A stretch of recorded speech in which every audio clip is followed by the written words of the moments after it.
Welcome, everyone, and thank you for joining us today for the Wisconsin Democratic Senate Primary Issues Forum, hosted by the Jewish Democratic Council of America. My name is Debbie Rosenthal-Zemmel, and I am a co-chair of the Wisconsin Jewish Democrats, a grassroots coalition of Jewish voters across the state of Wisconsin, committed to supporting our Jewish and democratic values. We are proud partners with JDCA and have worked together to mobilize Jewish voters in support of Democrats in 2020 and are doing so again and now in 2022. The election comes at a critical time. Senator Ron Johnson has proven time and time again that he is out of touch with and even a direct threat to Wisconsin, our Jewish community, and the entire country. In Tuesday's hearing on the January 6th insurrection, it was revealed that Senator Johnson knowingly participated in Trump's fake electoral scheme.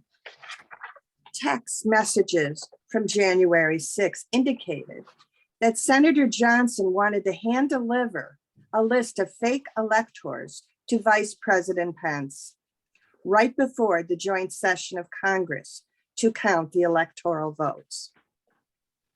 In addition, Senator Johnson also orchestrated the prolonged blockage of Ambassador Deborah Lipstadt's confirmation as special envoy to combat and monitor anti-Semitism, leaving a critical position vacant for over a year, all for political theater. As Jews, Democrats, and proud Wisconsinites, we cannot afford to sit back and disengage from our political process. And replacing Ron Johnson with a strong Democrat this November must be our top priority. It's now my pleasure to introduce Haley Soifer, our JDCA CEO, who will moderate today's forum. Haley? Thank you so much, Debbie. I'm Haley Soifer, and I'd like to welcome all of you to today's Issues Forum for the Wisconsin Senate primary. As the only national organization combining Jewish values advocacy with a democratic political agenda, JDCA is mobilizing millions of Jewish voters across the country, including in Wisconsin, and helping voters make informed decisions at the ballot box with issues forums like this one. Before we begin, I will quickly go over the rules which have been shared in advance with the candidates. First, this is an issues forum and not a debate. Candidates will answer the questions by addressing the audience, and they will not engage with, address, or refer directly to each other. There will be no rebuttals. If there's a violation of this rule, candidates will receive one warning, and after that, we will cut off all candidates for violating this rule. Second, this is not a campaign event. Candidates will not ask for your votes or your financial support today. They will be sharing their views on a range of issues of importance to Jewish and Democratic voters. Third, there will be time limits.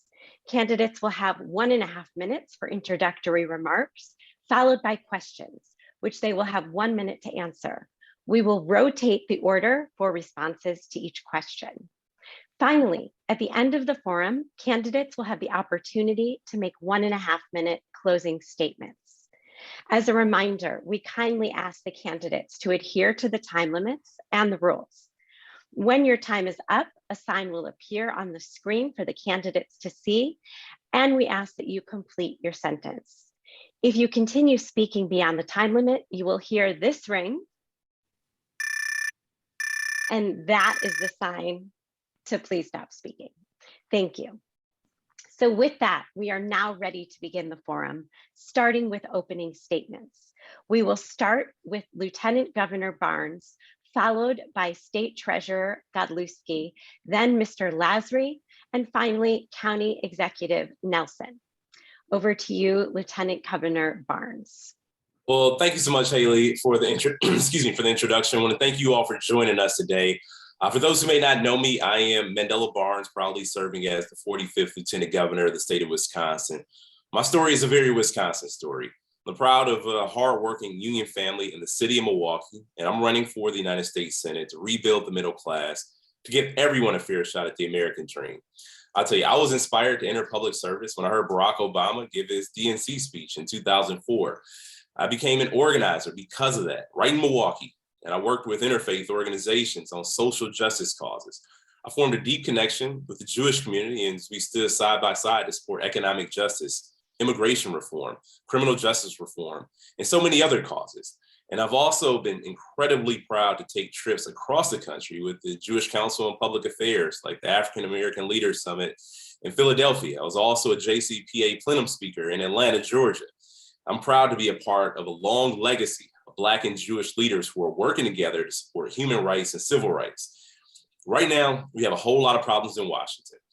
But while Ron Johnson wants to divide us, the thing he doesn't understand is we all have so much more in common with each other than any of us do with a self-serving, out-of-touch multimillionaire like him.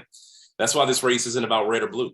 It's not about left or right. It's about who's been at the top and the people who have been left at the bottom. Now, this will be a very difficult campaign, but I'm excited that in the latest polling, I'm leading Ron Johnson by 2 points in a direct matchup. And I'm the only Democratic candidate leading Ron Johnson amongst independent voters. That's how I know we'll win. Thank you. State Treasurer Godlewski. Well, hello, JDCA. It's great to be here. For those of you that do not know me, I'm a proud fifth generation Wisconsinite from Western Wisconsin, and I'm the daughter of 2 public school teachers, and I'm honored to serve as the state treasurer, and I'm running to defeat Ron Johnson. And in every experience that I've had, whether that's in the private sector or public sector, or even in elected office, I've shown that you can get things done if you're willing to find common ground and work together.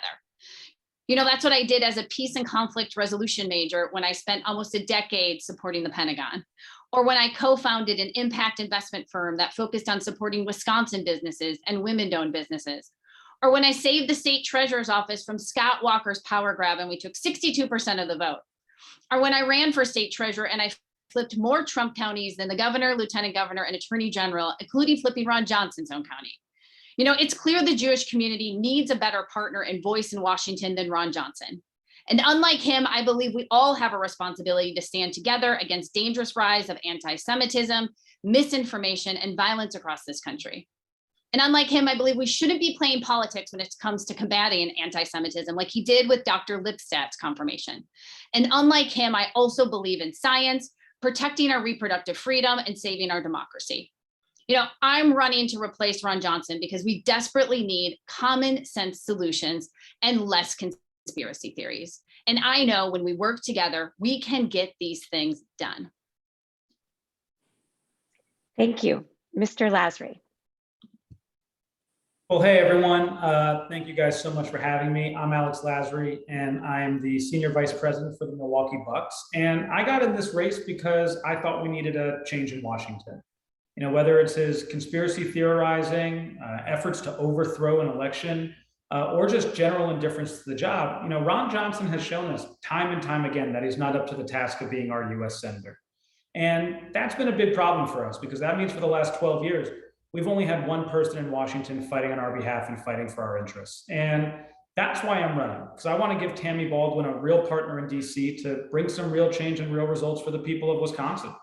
And what I thought we needed in that candidate was something different. I'm not a career politician, but I have worked in the highest levels of politics. I worked in the White House for President Obama, on the Hill, and led the bid to bring the Democratic convention here to Wisconsin.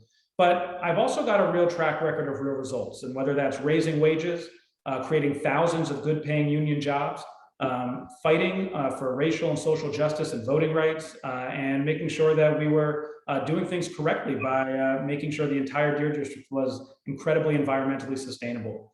These are all the issues that we need to solve with someone in Washington, and the only way we're going to do that is by having someone who has been able to do it before. And that's why I'm running, to make sure that we can have a real partner for Tammy to bring some real change and real results for the people of Wisconsin.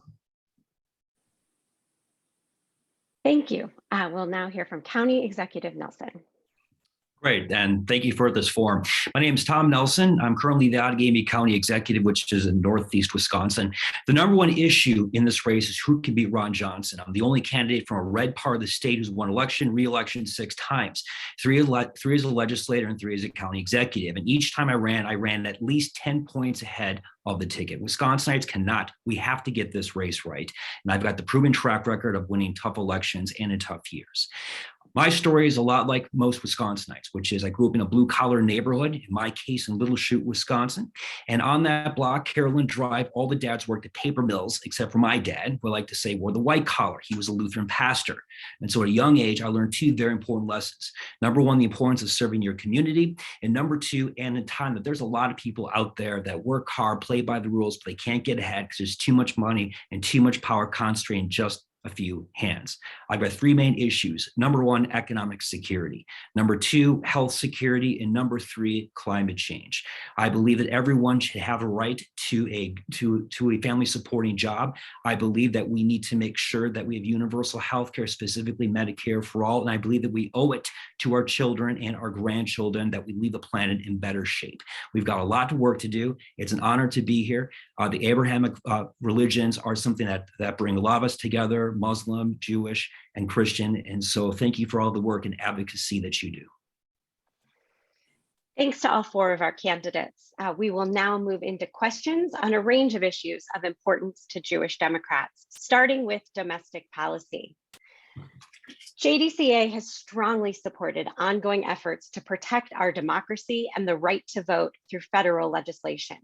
Meanwhile, congressional Republicans have spent the past year and a half blocking these measures, as Republican state legislatures have enacted voter suppression and election subversion laws, and even attempted to do so in Wisconsin. Given these ongoing threats to our democracy, what measures do you support to safeguard democracy and the right to vote?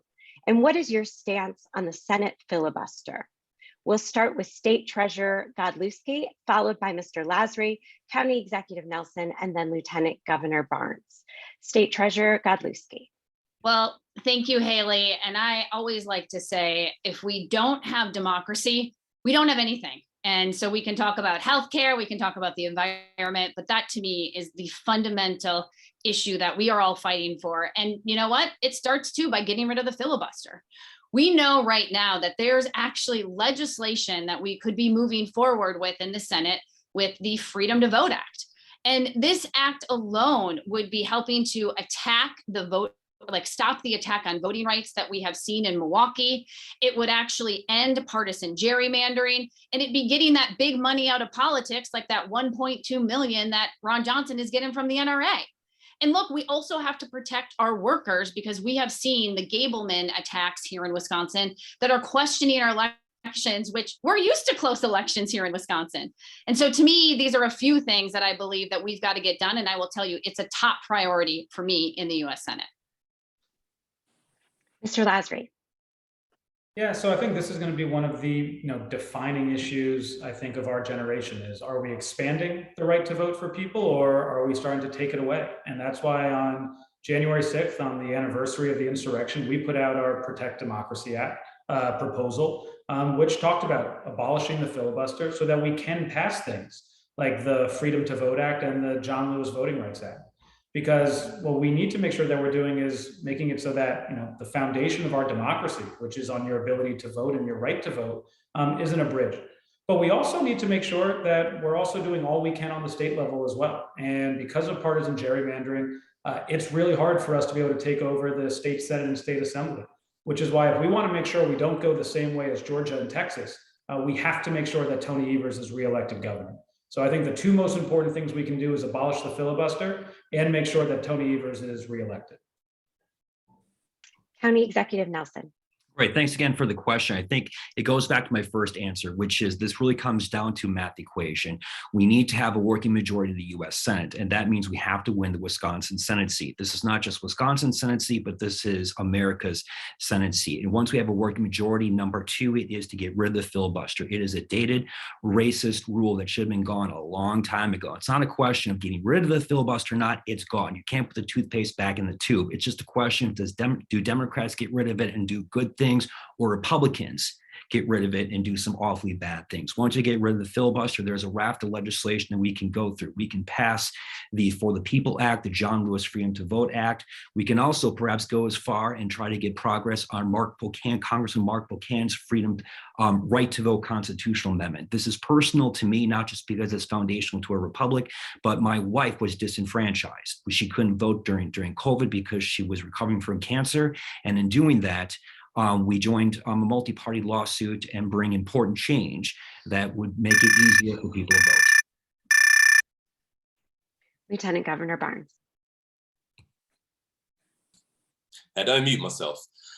I want to say one of the reasons I was at the JCPA plenum in Georgia several years ago was because of the topic of voting rights. I was invited as a guest speaker. And I want to say that right now, today, our democracy is still on the line. In fact, things are even more urgent than they were back then. We have to protect the right to vote with everything we have. And that's why the very first policy plan this campaign released was a plan to protect our democracy and the right to vote. That starts with ending the filibuster, passing the John Lewis Voting Rights Act to crack down on voter suppression efforts, I should say rampant voter suppression efforts all across the country. And we also have to expand the right to vote by expanding mail-in voting, online registration, same-day voter registration, and building election infrastructure to cut down on long lines. Now, the right to vote is one of the most powerful tools of change that any individual has. And that's why we have to go all in to protect it. I'm excited about the work. I'm proud of the work that we've done as an administration as well. Thank you. According to the ADL's most recent audit on anti-Semitism, anti-Semitic incidents reached an all-time high in the last year since they started keeping track going back to 1979. Mainstream Republicans have espoused right-wing conspiracy theories, including the Great Replacement theory, that have put the lives of Jewish Americans at risk. Senator Ron Johnson himself has downplayed Trump's comments on neo-Nazis marching in Charlottesville and delayed for months the confirmation of Deborah Lipstadt to serve as special envoy to monitor and combat anti-Semitism. If elected to the Senate, how would you work to combat anti-Semitism, white supremacy, and right-wing extremism? We'll start with Mr. Lasry, followed by County Executive Nelson, Lieutenant Governor Barnes, and State Treasurer Godlewski. Mr. Lasry. Yeah, I think this is an incredibly serious and sensitive issue. The rise of anti-Semitism has been happening even before Trump. And it's something, we've even been dealing with a little bit in this campaign. And I think one of the ways that, that we can make sure that we're combating it is first off, making sure that we also pass the Domestic Terrorism Act. I've urged the passing of that, making sure that anti-Semitism and crimes related to anti-Semitism are hate crimes and enforcing that.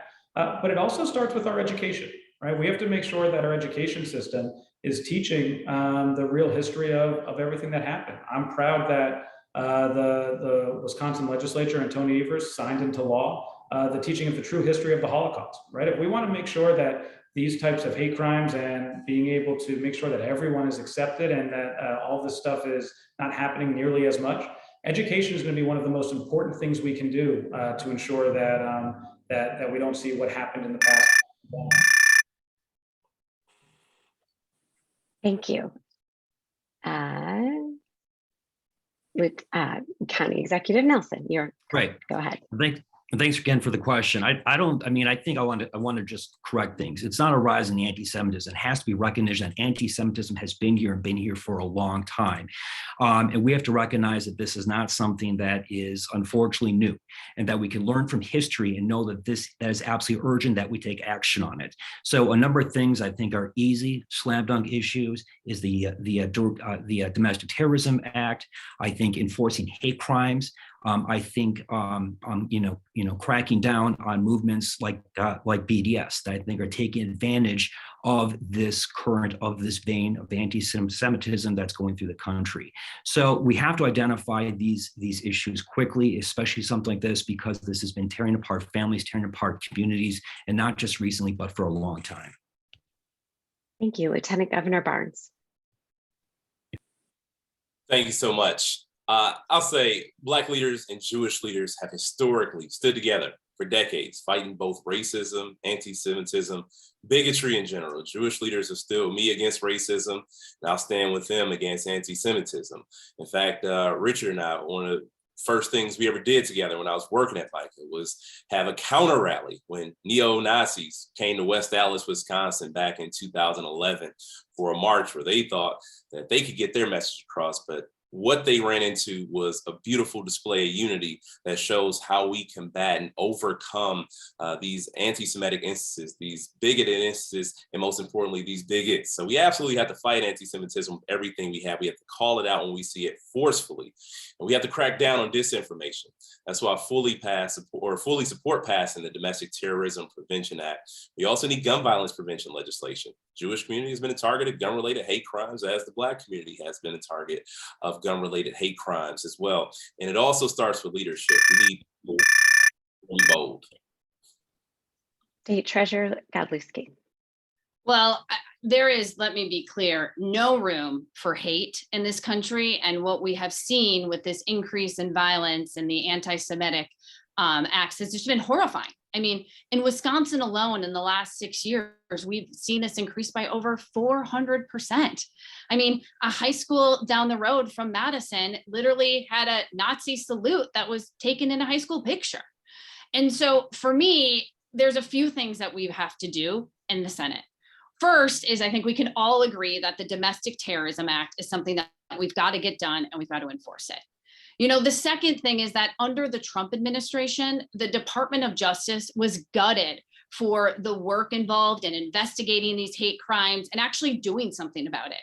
And so we need to make sure that people are back in these positions and that we are fully funding and fully resourcing this work under the Department of Justice because of what had happened prior.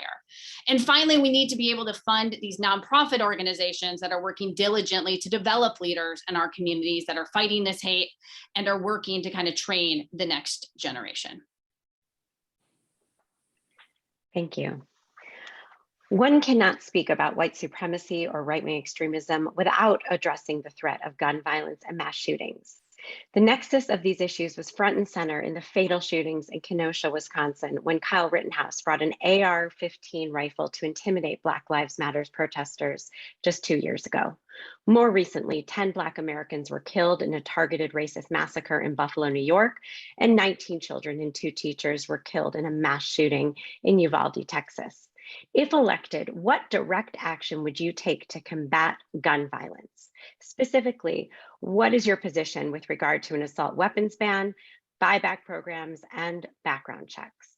County Executive Nelson will go first. Well, this is a pretty simple answer. For me, it's easy. We need to renew the assault weapons ban, and keep in mind that this is nothing new. It's renewing because we had this between 1994 and 2004, and there were a lot fewer shootings. Now, one of the things that they have common with the examples you just cited, you know, in addition to the overt racism, is the fact that an AR-15 assault weapons, I mean, weapons of war have been used on this. I think it's pretty simple. So not only do I support an assault weapons ban, I support a buyback program. I support red flag laws, universal background checks, and waiting periods. These are all provisions. These are all things that have worked before in many states. And I think it's a simple solution that will reduce the amount of gun violence. Lieutenant Governor Barnes. Thank you so much. Well, I'll tell you, gun violence is an issue that is deeply personal to me. I know the pain of losing people to gun violence because it's happened on multiple occasions, more times than I care to count. And I'll say, you know, to answer the question about if elected, well, I have been elected and I've taken action to address gun violence in the state of Wisconsin. Now look at the bipartisan gun deal on the table. It's a great start, but it's only the beginning. There's so much further we have to go. We need more votes in the US Senate to make that happen. Now, I want to focus on the things that research shows will have the most direct impact as quickly as possible. That's universal background checks and red flag laws. And I fully support an assault weapons ban. We have to take a public health approach to addressing gun violence. That's why I'm proud to once again be a Moms Demand Action Gun Sense candidate. I'm also proud of my F rating from the NRA. The problem is that too many people in the Senate put the interests of the gun lobby ahead of the lives of our children. It's exactly why we need to get people like Ron Johnson out of office as soon as possible to save our future. State Treasurer Godlewski.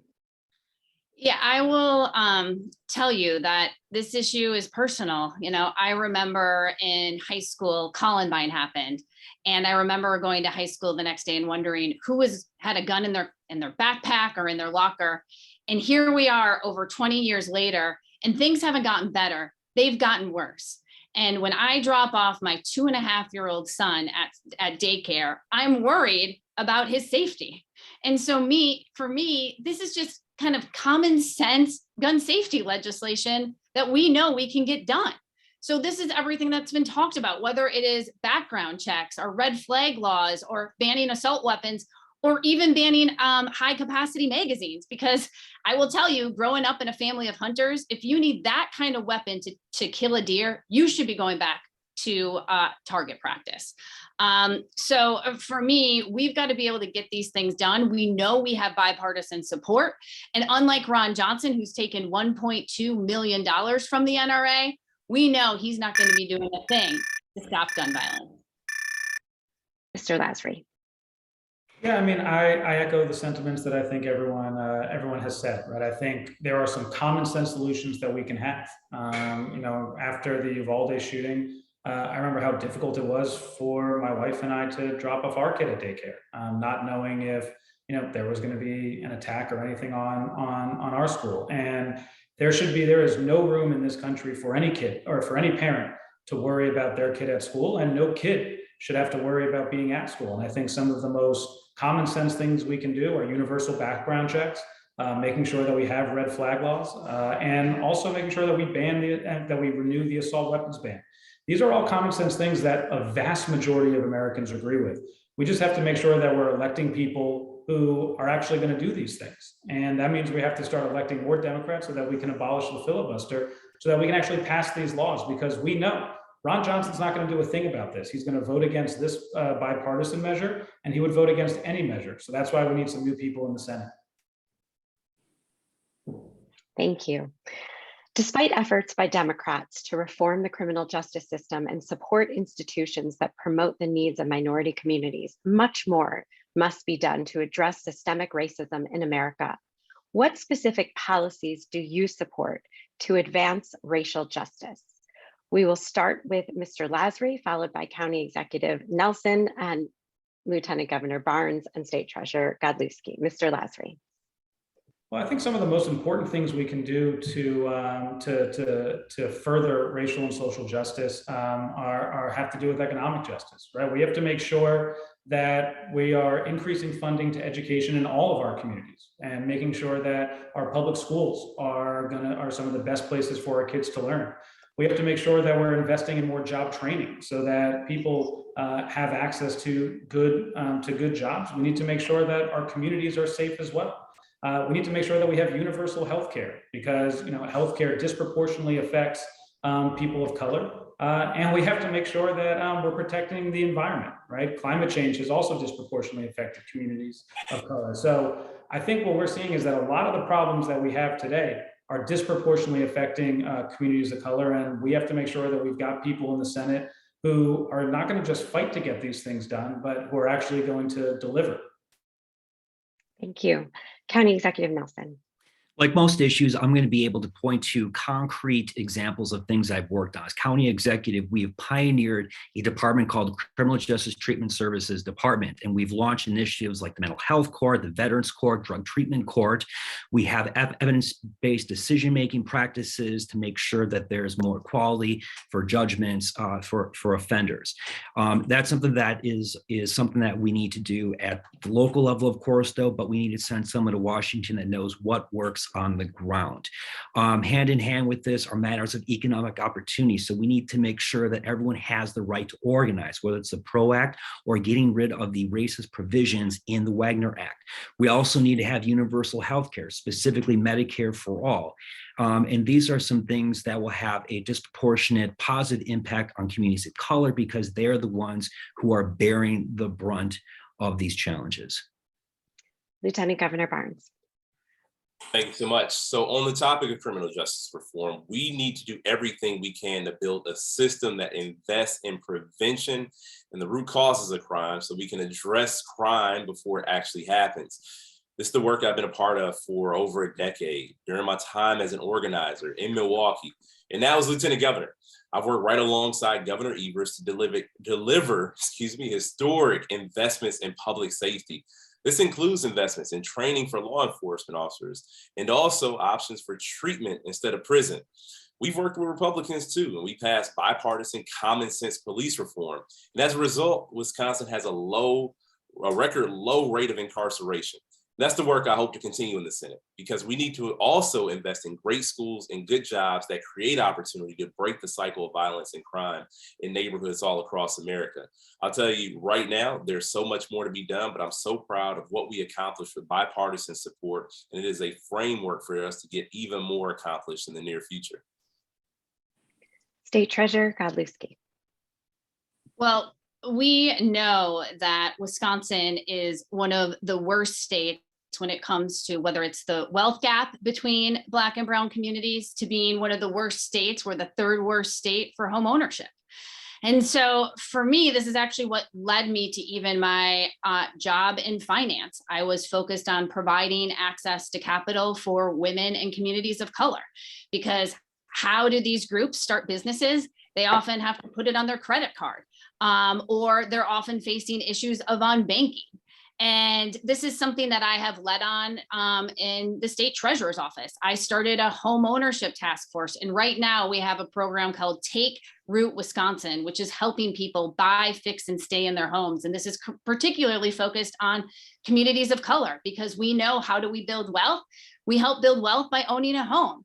I right now have bipartisan legislation to start child savings accounts called 401 Kids, where every kid in the state of Wisconsin, we get a savings account. We're going to invest it like a high interest account. Look, the things that I've been doing in my office, I want to do and replicate in the US Senate.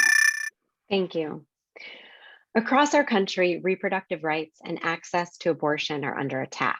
The Supreme Court's conservative majority will soon issue a ruling that will most likely overturn the protections set by Roe versus Wade. In Wisconsin, a pre-Roe abortion ban or trigger law remains on the books, which would effectively prohibit nearly all abortion without the protections offered by Roe. What are the implications for Wisconsinites if Roe is overturned? And if elected to the Senate, how would you act to protect abortion justice and reproductive rights? We'll start with County Executive Nelson, followed by Lieutenant Governor Barnes, State Treasurer Godlewski, and Mr. Lasry. County Executive Nelson. In this race, I have the longest and I have the most consistent pro-choice record. I have both a 100% rating for NARAL and Planned Parenthood. This is something that is an issue that affects all of us. And I think a couple of things that we can do is, number one, we can do what we should have done probably 40 years ago, 50 years ago, that is to codify Roe. But this is not just as simple as protecting Roe and codifying Roe, though, but we have to understand that we have lost the access for a long time ago. Even when we had the constitutional protections and they weren't being challenged, there was a raft of anti-reproductive rights legislation that are still going through the legislatures. Right now, we're in a position that if Roe is overturned, the next thing that's going to be going is personhood. And so you're going to see the same protections. And this is something that is going to take us back not just 50 years, 60 years, and the case of Wisconsin, to the year after this state was founded. And we know the Republicans aren't going to do anything about this, including Ron Johnson, because they had an opportunity to do so yesterday with the special session, and they spent no time doing it. Lieutenant Governor Barnes. Thank you so much. And I'll just share something very personal. A lot of people know I'm an only child, but a lot of people don't know that I wasn't my mother's only pregnancy. Her first pregnancy happened before I was born, but there were some very serious complications, and my mother had an abortion. She made the best decision for her health, the best decision that was available to her. And I believe that every woman across the entire country deserves the right to do the very same thing. And with Roe under attack, we need to abolish the filibuster. We need to codify Roe versus Wade once and for all. And I will tell you, to answer a previous question, I will never let archaic Senate procedures stand in the way of our basic human rights. We deserve elected leaders who will go to the mat to protect abortion rights. And that's exactly what I'll do. And the thing about it is 70% of people across the state of Wisconsin agree with me. And it is a shame that we have US senators who don't respect that choice. And Senator Ron Johnson has already gone on record saying that he agrees abortion should be illegal in Wisconsin with almost no exceptions. And I can tell you that that is unacceptable. State Treasurer Godlewski. Well, this is an incredibly personal issue for me, because I don't think politicians should be telling women what they should be doing with regards to their healthcare decisions. And reproductive freedom is at stake here in Wisconsin because women don't want to go back to 1849. We have no exception for rape or for incest. We're going to put doctors in jail for up to 6 years for potentially doing the right thing. And so, yes, we absolutely have to codify Roe. But I'll tell you, I'm a little frustrated with my own party because we've had 50 years to get this done, and yet we haven't prioritized it. And I will tell you, I will prioritize this because I understand every single day what's at risk. You know, that's why I even went one step further and I called on President Biden to take immediate actions with his executive order. You know, he can make sure Medicaid covers abortions across state lines.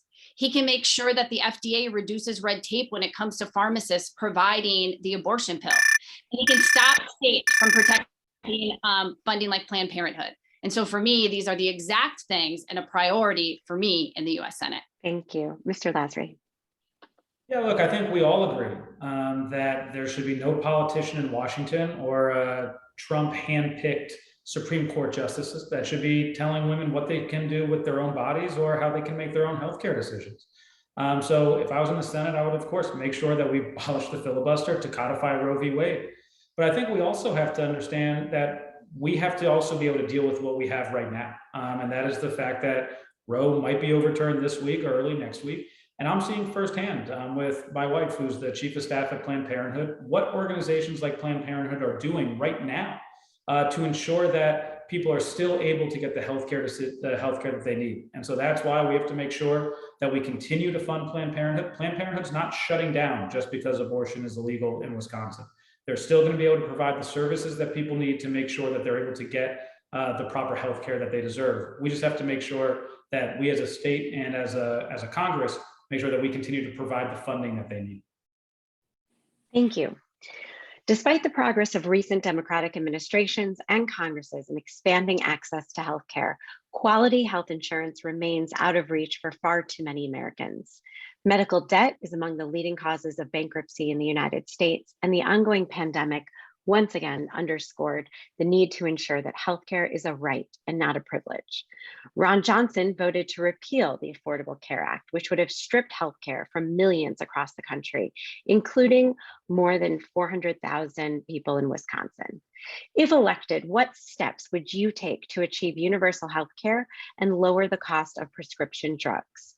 We will now, apologies for mixing up the order, but we're getting back on track. We'll start with Lieutenant Governor Barnes, followed by State Treasurer Godlewski, Mr. Lasry, and County Executive Nelson. Lieutenant Governor Barnes. Thank you so much. And not only did he vote to repeal the Affordable Care Act, he said he wants to do it again. And I'll tell you another story about a farmer outside of Eau Claire I met named Lenny. When his wife got pregnant, he dreamed of one day passing the family farm down to the next generation, but they encountered some complications with delivery. And by the time Lenny and the wife could bring their baby home, they racked up over $250,000 in medical bills. And that is the kind of debt that you can lose your farm over. And the problem is, Lenny's story isn't unique. The healthcare system just isn't working for working people. Every American deserves affordable quality care, and I'm proud to join Tammy Baldwin in support for Medicare for All, which I believe is the quickest way for us to get to universal healthcare. But as we work to make that a reality, we need to take the immediate steps in the interim to make sure that people get the coverage they need, like letting Medicare negotiate drug prices, capping insulin costs at $35, lowering the Medicaid or Medicare age of eligibility. Ron Johnson wants to make things worse, and that's exactly why this is so important. Thank you. State Treasurer Godlewski. Well, I will tell you, I remember a time in my 20s where I used to say, my car has better health insurance than I do. And I don't want to go back to those days.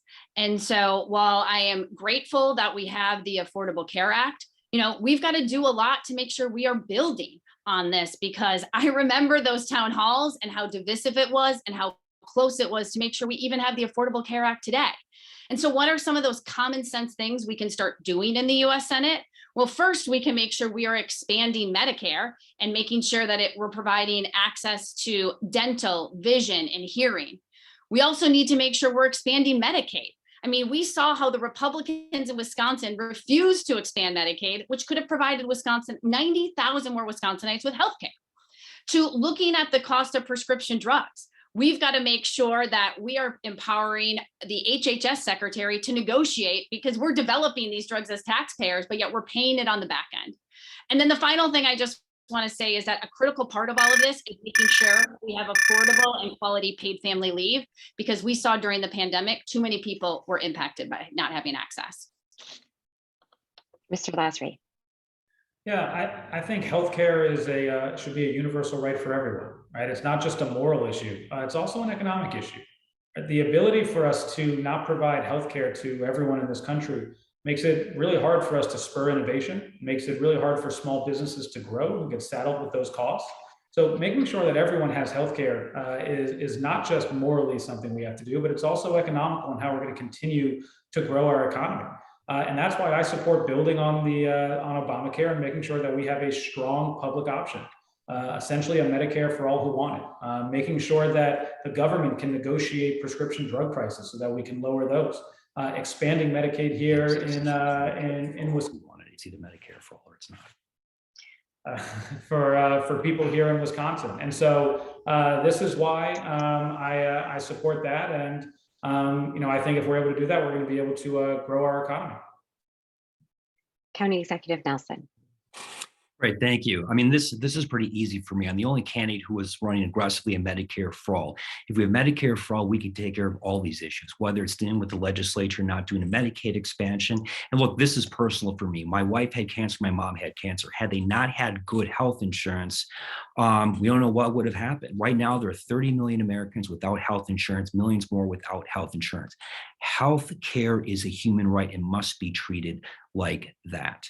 Every other country has this. Why we can't do it? There really is an explanation for that. And as a county executive, this will translate into a tax cut, a property tax cut, because 1/2 of county expenditures are focused on health and human services. If everyone had access to health coverage ahead of time, it would take a lot of pressure off of those services. And with fewer and fewer, more and more cuts from the federal government and less support from the state, we're seeing that we need to conserve these resources. And a lot of counties, municipalities are having this kind of problem. Medicare for all would not just have a transformative effect for national policy, but also local policy. Thank you. As we speak, the 5th hearing of the January 6th committee is taking place, examining our former president's role in a deadly insurrection and violent attempt to stop the peaceful transfer of power after the 2020 election. In the 4th hearing, we learned that Wisconsin's current Senator, Ron Johnson, knowingly participated in Trump's failed scheme to present fake electors to the joint session of Congress on January 6th. Why should voters care about the January 6th hearings? And what are the implications for Wisconsinites whose vote Senator Johnson was willing to disregard in the last election? State Treasurer Godlewski will go first. Well, I think we all saw yesterday, and Ron Johnson literally being mentioned by name in the January 6th hearing. And when he was asked about it, he, threw some sort of unnamed intern under the bus. I mean, how negligent can you be?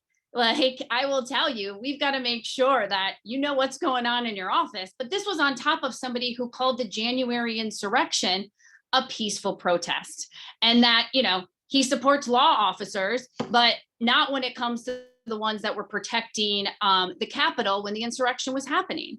And so, we are used to seeing some things like this in Wisconsin with Joe McCarthy, and we just can't have McCarthy 2.0, which is why I think this election, and we're shining a light on how it is so important. I mean, our democracy was this close to being affected. And we need to do everything we can to continue to protect the vote. Like we mentioned before, that includes passing the John Lewis Act, but making sure that we stop the attack on democracy with the Freedom to Vote Act and getting that done in the US Senate. Mr. Lasry. Yeah, I think this is one of the, what Ron Johnson has shown his true colors this entire time and his entire time in office, which with his willingness to overthrow an election, his belief that the insurrection was a peaceful protest. And this election in 2022 in November is when we have a chance to hold him accountable. We have to be able to hold him accountable for his actions and make sure that he's not continuing to embarrass us as a state, because the people of Wisconsin voted fairly and freely and voted for Joe Biden. And that's something that, Ron Johnson's trying to take away. And I think if we want to make sure that that type of, that type of stuff isn't happening more, we need to show that that type of politics doesn't work in today's society. And the best way we can do that is by holding him accountable at the ballot box. And that way we can then make sure that we're passing things to protect the right to vote. But more importantly, we have to hold the people who were okay with what happened accountable. And the best way we can do that is at the ballot box this November. County Executive Nelson. I think that this goes beyond just January 6th. I think that this really showed what we have to be concerned about. I mean, we need to be concerned about insurrection, but the cross-section of all these other issues. I mean, the level of anti-Semitism, we answered that question before, though. This has to be dealt with, specifically Ron Johnson. I think that this pulled back the curtain of things that we, were afraid, but really our worst suspicions have been confirmed. I think the Department of Justice must launch an investigation that's specific to Ron Johnson. I think there's no question about that. If we don't act on it now, it's going to set a bad precedent. And this is probably not the first time that we're going to have to deal with this. I'm afraid that the January 6th insurrection is not going to be an isolated event. And so having the committee hearings has been absolutely essential. And I appreciate, of course, not just the Democratic leadership, but also a few of the Republicans who have gone along with this, realizing that this is not a partisan issue, that this is a fate of our democracy issue. Lieutenant Governor Barnes. I'll say I was the first candidate to call on Ron Johnson to resign because his role in trying to subvert our election is disqualifying. His attempts to undermine our democracy, he has to be held accountable. Now, we all need to care because we're seeing during these hearings just how close we were to losing our democracy. This is not a threat anymore. This is a clear and present danger. It's right in front of our faces. Everything we're talking about today, voting rights, abortion access, healthcare, gun violence prevention, you name it. None of that happens if we lose our democracy. And we see just how willing people like Ron Johnson were to throw it all away. But voters, they realize the danger of Ron Johnson. He can't pull the wool over our eyes any longer. Now, that was clear from the Marquette poll released yesterday, where he continues to have record low favorability. And I'm so encouraged that in the general election matchup, this campaign was leading Ron Johnson by 2 points. And I'm the only Democratic candidate leading Ron Johnson with independent voters. The momentum we need with key voters to get him out of office once and for all. Thank you. Republicans nationwide are engaging in an all-out assault on members of the LGBTQI+ community. Having introduced more than 300 pieces of anti-LGBTQI+ legislation this year alone, Republicans continue to spread misinformation and conspiracy theories demonizing LGBTQI+ individuals and having criminalized basic health care for LGBTQI+ youth. As the next senator from Wisconsin, what would you do to support this community and to support passage of the Equality Act? What steps would you take to protect and safeguard the human rights and dignity of LGBTQI+ Wisconsinites? We'll start with Mr. Lasry, followed by County Executive Nelson, Lieutenant Governor Barnes, and then State Treasurer Godlewski. Mr. Lasry. Yeah, this is very similar to what we're seeing with the rise of hate crimes and violence around the Jewish community, and the rise of anti-Semitism is the rise of hate, and especially these bills on the LGBTQ community.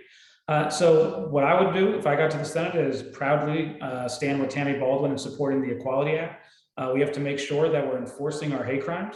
And we also have to make sure that people are able to be free and be who they want to be, without criticizing and passing laws saying that whoever you are is embarrassing, or that you can't be who you want to be. Right? This attack on even transgender rights in the in state capitals around the country, I think shows the fact that people are trying to trying to tell people who they can and cannot be. And so for me, making sure that we can pass the Equality Act is one of the most important things we can do, and make sure that we're enforcing the hate crimes that are on the book.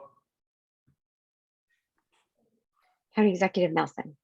I had a conversation with my wife about this, and I think what this comes down to is really a simple question, which is how are we going to explain this to our children? I mean, the amount of legislation that has been introduced at the local level, at the state level. I mean, there's so many other pressing issues going on, though, but why are we doing this? And I think it goes back to some of the questions before that. Once we allow one kind of discrimination, bigotry to go, there will be even more. So this is connected to anti-Semitism. This goes right back to the founding of this country. And so this is just one more group of people that people look at, that they're different and that they pick on, and they discriminate against. And that's why it is imperative that people, not just people who are not affected by that, but of course, people who are in power, whether it is at the local or state or federal level. And so certainly as a US Senator, this has got to be a top priority. I mean, I think about how I'm going to explain this to Mary and George, and this is just something that I really can't answer. And so I think that the next US Senator has to not just be on the right side of these issues, but must be a leader of it. Lieutenant Governor Barnes. So for years, Republicans have been launching these attacks. Back when I was in the state assembly, they tried to pass one of the most discriminatory and restrictive bathroom bills in the entire country. But together we stood up, we called out their bigotry, and we defeated the bill. We won. And I'm proud of that work. And I'm proud to continue that work over the past few years, right alongside Governor Tony Evers. And that's the type of leadership we need in the US Senate to protect the LGBTQ community from these far-right attacks. That starts with ending the filibuster and passing the Equality Act, which will help protect the LGBTQ community from discrimination. Now, unfortunately, the Equality Act is stalled in the US Senate because of senators like Ron Johnson. That is another reason the stakes in this election continue to grow. They keep getting higher because fundamental rights for Wisconsinites are on the line. We have to do everything we can to stand up. Proud of my work, and I'm looking forward to continuing as a United States Senator. State Treasurer Godlewski. Well, I mean, we are seeing the attacks on our LGBTQ plus community, whether you're in a red state or right here in Wisconsin, to even hateful comments being made by elected officials like Ron Johnson. And it really feels like we're moving backwards. And so, yes, we have to do everything we can to make sure that, no matter who you are, where you live, or who you love, you have opportunity. And so we've got to get the Equality Act done. And we know that it has been stuck in the Senate because the House has now passed it twice.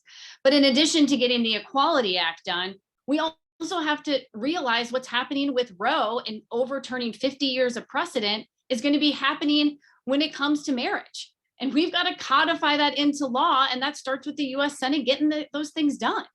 But the other thing that we've got to start doing is making sure our LGBTQ families and youth have the resources they need.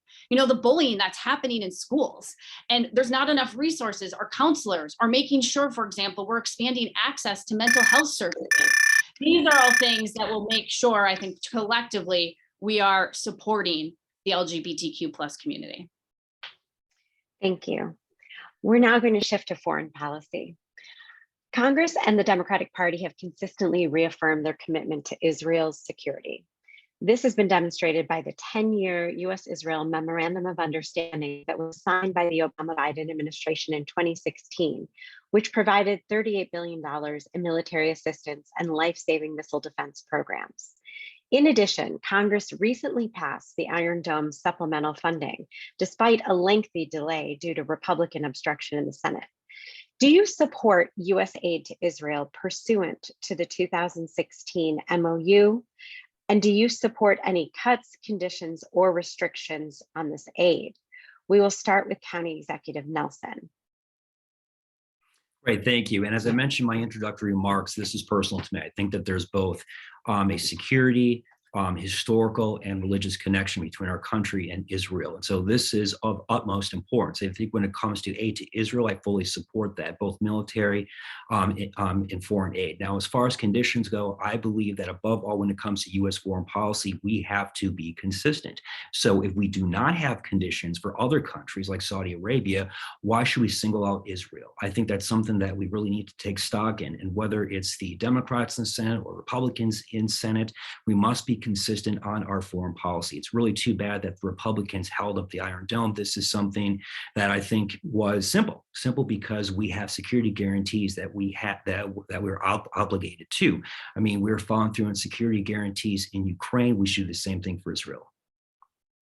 Lieutenant Governor Barnes. Well, I had an incredible opportunity to visit Israel 10 years ago, got to bear witness to the harsh reality of Israel's national security. And I do support the MOU. I would have voted for Iron Dome funding because Israel needs to be able to defend itself. And I don't support movements that would deny that, like BDS. It's important that Israel remains a strong ally and a strong partner in the Middle East. And I would gladly support the MOU to ensure that that remains the reality for years to come. Now, our nation's strong relationship with Israel is based on both our shared ideals and our shared national security interests, as well as democracy. And I don't take any of that for granted. And that's why I'm a strong advocate for security and maintaining that.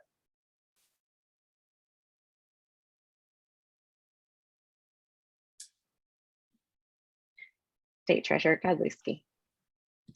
Well, our friendship with Israel is critical as the only democracy in the Middle East. And I will tell you, the $3.8 billion in aid that we are providing Israel for their security is absolutely critical. And look, as the only person on this stage with national security experience, I am well aware, and we have seen how terrorist organizations, whether it is Hezbollah or Hamas, and the impact that that could have on Israel. And we have to continue to grow and develop this relationship. Yes, it's with making sure that we continue with the MOU and funding for the Iron Dome, but Israel's also one of our most important trading partners. It's one of our largest trading partners. I mean, right here in Wisconsin, we have seen over $100 million we provided in exports. And so we've got to continue to partner together, whether it is on our national security to even on our economy, to make sure together we are strengthening our partnership and strengthening our national security and our economy. Mr. Lasry.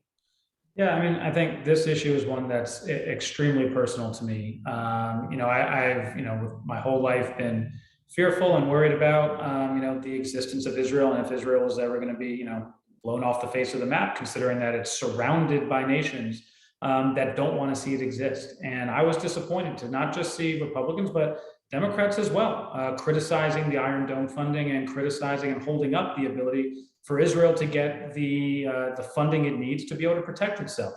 You can have disagreements with Israel on policy, and I don't think anyone here believes Israel is perfect. No country is perfect. But I think when it comes to the security of Israel and making sure that one of our closest allies has what it needs to be able to defend itself from terrorist organizations that sit right on its border, we have to make sure we do that without any preconditions, without any worries, so that Israel knows that they're going to be able to get the funding that they need to make sure that they can continue to, the people of Israel can live in peace. Thank you. It's been longstanding U.S. policy to support a two-state solution to the Israeli-Palestinian conflict. What is your view with regard to the two-state solution, and what role do you believe the United States should play in furthering prospects for two states? We'll start with Lieutenant Governor Barnes. Well, I fully support a two-state solution. We need lasting peace in the region. Two-state solution is the best way for us to get there. Now, when I visited 10 years ago, I traveled to all the major landmarks, went to Tel Aviv, went to the holy sites in Jerusalem, Masada. But what stayed with me, what felt larger than the landmarks, is I saw how the Israeli and Palestinian people are more than the conflict that too often defines them as people. Now, I believe personally that the U.S. has a special responsibility to help bring about a lasting solution to this conflict. That's a responsibility that I'll take extremely seriously in the US Senate. Now, my work before being in elected office was in interfaith organizing, bringing people together, bringing people to the table, despite some minor differences, despite some major differences sometimes. And that's the type of work, that is the type of effort that we need when it comes to the two-state solution to make sure that that is a reality. Thank you. State Treasurer Godlewski. Well, I vividly remember when I was getting my peace and conflict resolution degree, I was in many classes with Israelis and Palestinians, and they were talking about the conflict. And they said, look, at the end of the day, when we had these conversations, we walked away to say, there's three things. Everyone wants a place where they can practice their religion freely. They want to be able to have a safe community, and they want economic security. And we know that the ability to do that is by working towards a peaceful two-state solution. And so I believe that the United States needs to continue to be a leader in having these conversations and making sure that we are doing everything we can to make sure that rather than seeing things escalate, that we are working to make sure that there is, for example, no unilateral annexation of the West Bank, because stability is critical. And I think we continue to play an important role. Mr. Lasry. The two-state solution is really the only solution that I think is one that's workable between Israel and the Palestinian territories. And I think when we're looking at this is something that can only be brought together with strong U.S. involvement. The U.S. has to be able to not just bring Israel and Palestine together, but I think the entire international community together to push for this. And it's got to be something that we're pushing for, not just when it's on the front page, not just when Israel and Palestine are fighting each other. We need to make this a priority for the Biden administration right now, while it's not on the front pages. This needs to be a top diplomatic priority for the U.S. to make sure that we're able to bring peace. This also needs to become a top diplomatic priority for Israel. And I think that's something that I've called on Israel to take more seriously, and saying that, hey, they should be ones who are initiating and trying to bring people to the table, because they're the true democracy. And I think that'd be something that we see. Thank you. County Executive Nelson. I mean, there's really no difference between this issue and enforcing security guarantees. The U.S. has an obligation to succeed with the two-state solution. What's really frustrating is that we've been talking about a two-state solution for a long time, and part of it is because the priorities of national security and foreign policy get reshuffled. Whether it was the issue with whether it was conflict in Afghanistan or China or Ukraine, we have to make sure this stays at the front. Now, unfortunately, we have a long ways to go, because the Netanyahu administration did not want a two-state solution, and Trump was just as pleased to drag his feet on that. So we've lost 4 years, and so it's going to take that much more time. We need leadership, not just in the White House, and God forbid if we lose the White House, you need to have consistent leadership in the U.S. Senate. And this issue is important to me, and that's the kind of leadership I will bring to the U.S. Senate. Thank you. In 2018, President Trump recklessly withdrew from the Iran nuclear deal, or JCPOA, and enacted a campaign of maximum pressure, which yielded minimal results. Since that time, Iran has withdrawn from the agreement, accelerated its nuclear development, and is now closer than ever to developing a nuclear weapon. What do you view as the best path for preventing Iran from acquiring a nuclear weapon? State Treasurer Godlewski, we'll start with you. Well, I remember talking actually about this issue. I'm a graduate of the Air War College, and we know that the best way to control when we're looking at whether it is arms or nuclear weapons is to make sure we have control. And so how do we gain control? It's by a clean re-entry. We should have never left that agreement in the first place, because that deal, we were not only in control, but we had ability to check on what they were doing, and they stopped their development. And so for me, we've got to get back into an Iran deal as soon as possible. I think a clean new entry is the fastest way to do it. And we have to continue to ensure transparency and accountability with Iran and their nuclear weapons. Mr. Lasry. Yeah, I was a big supporter of President Obama when he took the bold step in negotiating the first JCPOA. And I thought it was extremely reckless of former President Trump to withdraw. And I thought it hurt Israel's security and it hurt the security of the entire world. There's almost nothing more dangerous than a nuclear Iran. Unfortunately, right now, because Trump did withdraw from the JCPOA, the situation on the ground has changed. And I know the Biden administration, and in all the reports that I've seen, has not only realized that, but is working tirelessly to negotiate a new JCPOA that reflects the current changes that have happened because of Trump's reckless act. And I fully support those negotiations and hope that all parties are able to come to an agreement on a new Iran deal, not just for the security of Israel, but for the security of the world. County Executive Nelson.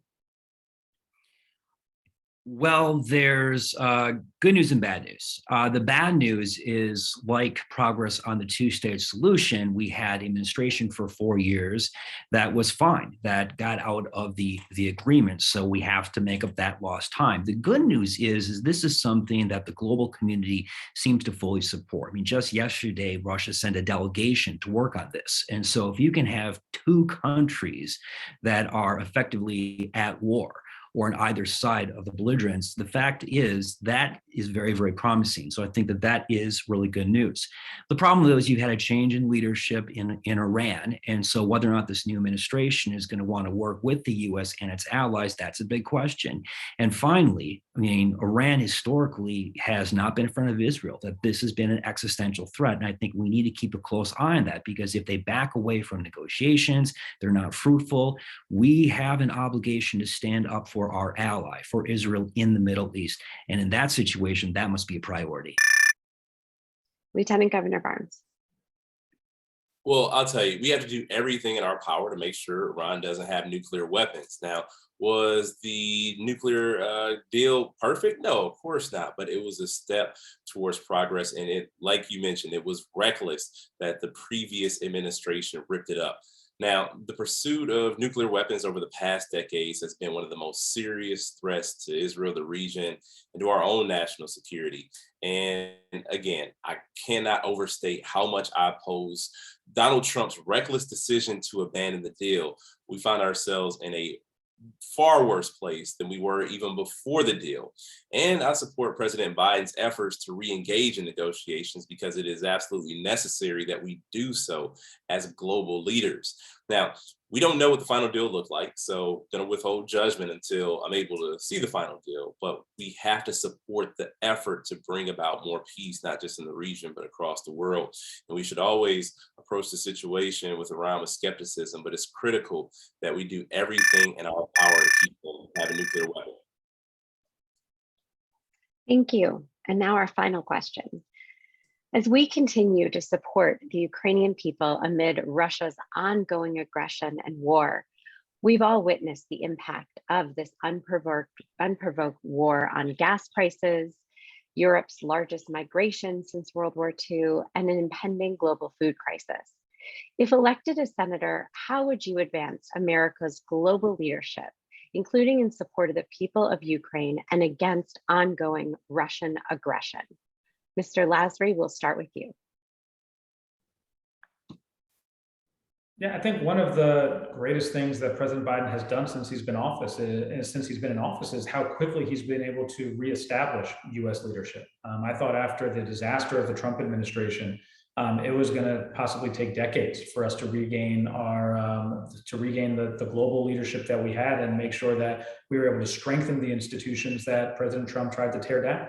But what we're seeing in the war in Ukraine is not only our ability to act quickly in making sure that the people of Ukraine are able to get the weapons that they need, the munitions that they need, and the help that they needed.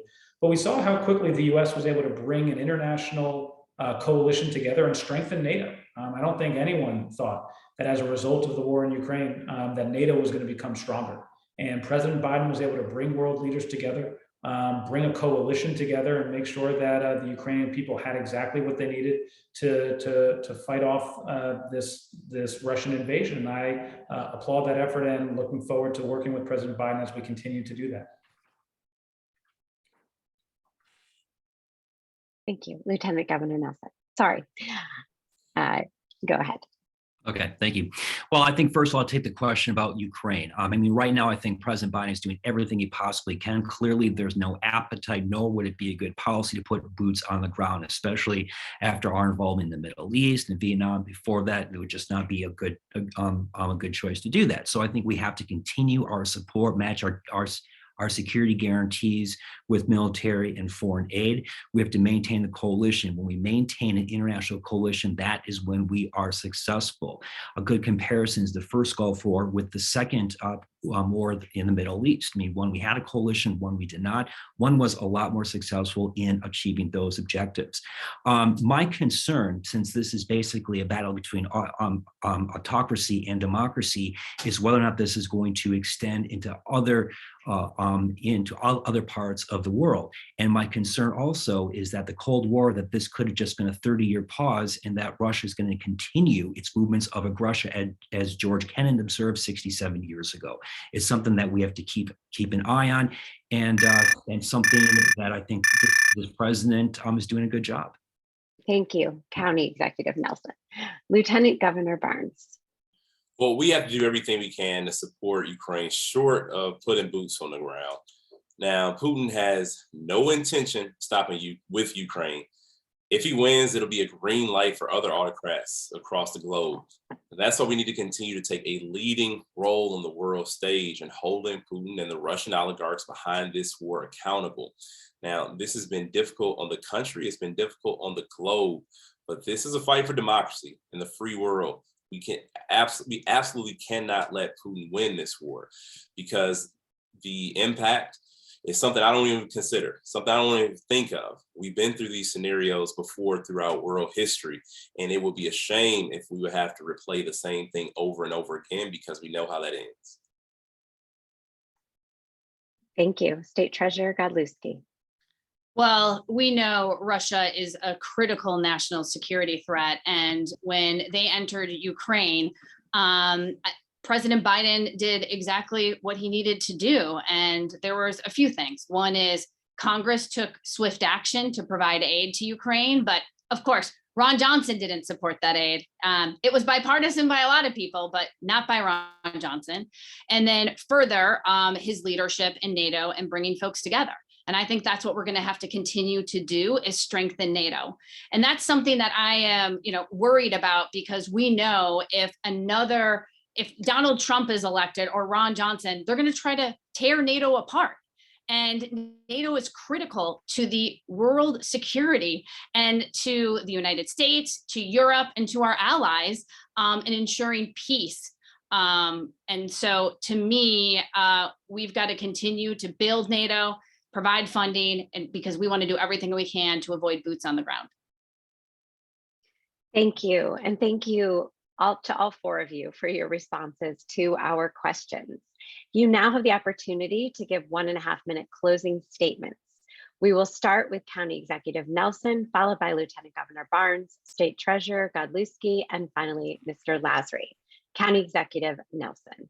Great. Thanks again for hosting this. This country is facing so many challenges. And I think one thing we have to do is, unfortunately, one of those challenges, whether it's a two-state solution or whether it is guarantee the security and peace in Israel, we have got to make sure that that is on the front burner. As a Christian, I appreciate the Abrahamic religions, and that we have to make that strong. There is a long-standing tradition of that. As a U.S. Senator, I will make this a priority. And not just that, but but because we have national security guarantees and the reputation of the U.S. I think that this is, of all the conflicts in the world, and all the places in the world, this is one area that I think we have to do well, that people are expecting us to do. Ron Johnson's got to go. He has been no friend of the Jewish community. He certainly has been no friend here in Wisconsin. And this is a race that is going to determine the outcome of a lot of these issues, because control of the U.S. Senate goes right through Wisconsin. I'm best positioned to beat Ron Johnson because I'm the only candidate from a red part of the state who's won election, re-election 6 times, doing much better than the rest of the ticket. We cannot mess this up. We have to get this right, because not only are Wisconsinites counting on us to do this right, but also this country. Thank you. Thank you, Lieutenant Governor Barnes. Yeah, thank you so much. We talked about a whole lot today, but what I hope people take away from the conversation is that I'm running for the Senate to work with people of Wisconsin, to build opportunity for everybody all across the state, regardless of where you're from, your religion, or regardless of who you are, because there are way too many people in Congress who've lost sight of why they are there. They're not looking out for us. They're not looking out for the people who are not getting a fair shot. They're not going to bat for our voting rights, for our health care, or for abortion access. It's exactly why I'm running for the Senate, to be a voice for families just like mine and for people like all of us. As I said, I value the special relationship that Black community and Jewish community have had for decades, have had for generations, as we fight together against bigotry in all forms. That's the work that I did as a community organizer right in Milwaukee. It's the work that I did in the legislature. It's the work that I'm still doing as your lieutenant governor, right alongside Governor Evers. And with your support is the work that I will do in the United States Senate. Thank you. State Treasurer Godlewski. Well, we covered a litany of things today, and I think something that we walked away with is we want a state and a country that's better. Whether we're looking at women's health that's at risk with an 1849 abortion ban in our state, to democracy being attacked, to even our national security. And what's Ron Johnson doing about it? Not a dang thing. You know, instead, he's just putting people's lives in danger every time he opens up his mouth and says something like conspiracy theory or spreads disinformation. And as my parents would always say, you know, Sarah, when you see something wrong, you've got to stand up and you've got to do something about it. And that's what I've aimed to do my entire life, whether that's stopping Scott Walker's power grab when he tried to remove the state treasurer's office, or as state treasurer when I overturned a Republican gag order on climate change and started investing in renewable energy projects, to when I created a home ownership program to help people stay in their homes. And unlike him, I want to get common sense things done for Wisconsinites, and I'll work with anyone, no matter what party or whatever it takes. You know, that's what I did when I worked across the aisle at the Pentagon, and that's what I did in leading bipartisan legislation to create a child savings account. But Wisconsinites don't just want practical solutions, they want somebody who can win. And I'm no stranger to tough fights. You know, I've won statewide twice when I flipped 9 Trump counties, including Ron Johnson's own county, which isn't easy for Democrats to do. And I'm the only candidate in this race that has been beating Ron Johnson in consecutive polls after poll. So look, we need more working moms' voices at that US Senate table who are going to prioritize these table issues. So thank you. Thank you. Mr. Lasry. Well, thank you guys all so much for having us. I'll try to be quick because I know we've heard a lot, and I think we can all see that all of us here on this stage would be better than Ron Johnson. Right? We've got a lot of great candidates that are running, and I think that's what makes this primary so much fun and so exceptional. But I think what we have, you know, a choice to make over the next 6 weeks until the primary is, who is going to be the one who's going to be able to take on Ron Johnson, and who's going to be able to be the one who's actually going to go to the Senate and deliver and get things done. And that's something I've been able to do my entire career, whether it was at the White House, on the Hill, or bringing the Democratic convention here, making sure that we were able to raise wages and bring good paying union jobs, making sure that we were able to fight for things like racial and social justice and voting rights. These are all things that we've been able to work on my entire career and that we've done together. And what I'm looking forward to over the next 6 weeks is working with all of you to make sure that we can win this primary and then take the fight to Ron Johnson, because what's at stake in this election is a woman's right to choose, is our kids' safety, is honestly the safety of Israel and how to prevent the rise of anti-Semitism. These are all things that we can work on together. We've got to have the right candidate to do so. And that first and foremost means that we have to make sure that Ron Johnson's not reelected. Thank you so much. Thank you to all 4 of our candidates for being with us today. Thanks to all of you for joining us for today's forum. Today, we touched on many issues of importance to Jewish voters, and we encourage everyone to learn more about the candidates' positions on these and other issues on their websites, and to also visit jewishdems.org, our website, to learn about JDCA and how we will mobilize over 2 million Jewish voters in November, including in Wisconsin. I would now like to invite Debbie Zemmel back to the stage here to close us out with some important information about voting in Wisconsin. Debbie. Actually, I think I'm supposed to close it out. Okay, over to you, Richard. Thank you so Sure. much. So thank you, Haley. I'm Richard Schwalb, and as a co-chair of Wisconsin Jewish Democrats alongside with Debbie and Marvin, I want to thank the candidates and thank all of you for joining us today on behalf of both of our organizations. Forums like these are crucial for voters as we make important decisions about who will represent our party on the ballot in the midterms. We hope that you learned more about the candidates and that you're inspired to take action. Together, we will beat Ron Johnson this November and expand our Senate majority. For more information on how to get involved with Wisconsin Jewish Democrats, you can find us on Facebook, where our group name is simply Wisconsin Jewish Democrats, or email us at wisconsinjewishdemocrats, all one word, @gmail.com. I also do want to invite you to visit jewishdems.org to learn more about how to get involved and support JDCA. The Wisconsin primary is August 9th, and early voting begins July 26th. And of course, the general election is on November 8th. We encourage you all to make your plan to vote and support Democrats this election. Please enjoy the rest of your day. Great. Thank you so much. And thanks again to our candidates. Thank you all. All right.